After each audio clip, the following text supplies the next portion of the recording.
What is a cybersecurity company's process, and will it provide guaranteed protection? So almost all cybersecurity companies are going to start off doing something called a risk assessment. So once you engage with them, they're going to come in. They've got a set of tools and questions and interviews that they're going to want to do, and that risk assessment is going to go through and try to identify kind of where you are. What's the start point for what we're looking at here? Your network could be really well built, the latest and greatest technology, latest and greatest equipment. All your operating system stuff is up to snuff, but you may have big holes in firewalls. Stuff may not be configured properly. You may not have other surrounding services built out right. What that assessment is going to do is it's going to look for gaps in your current deployment and places where your organization is vulnerable. Thus, the initial risk assessment or vulnerability assessment we're going to do. So cybersecurity combines a lot of different IT disciplines.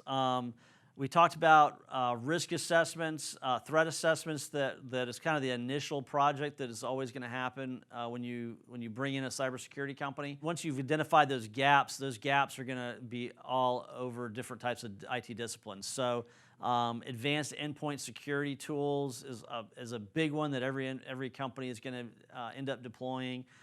We have advanced backup and disaster recovery tools that we deploy. Because in the event that something does come through, you've got to be able to get that environment back up rapidly. There are networking tools we put in to help slow the spread of any kind of infection inside of a network. And then advanced services like penetration testing, where we will come in and try to basically hack into your network from the outside and discover any type of methodologies that will work to get into that organization. And then things like SIEM, which is a tool, a really advanced tool that gathers information from all over your network, the firewalls, the servers.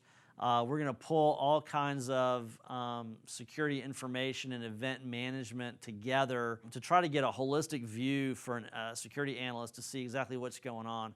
Trying to identify, is this just a notification that can be ignored, or is this notification part of a larger attack that we really have to pay attention to? We correlate things like where was the attack launched from? Was the attack launched from a known bad actor in a foreign country?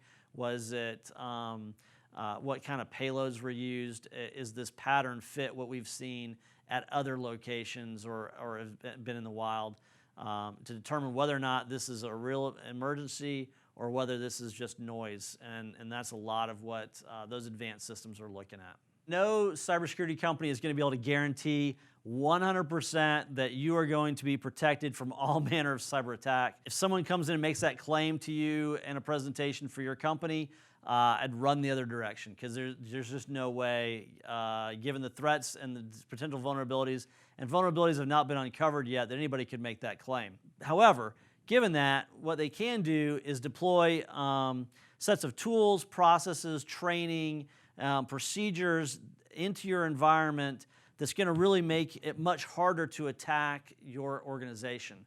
If your organization is still attacked, all of this stuff that we put in place is going to make it much easier to limit the severity of that attack and be able to get your organization back up and running faster than if you didn't have any of this in place before the attack occurred.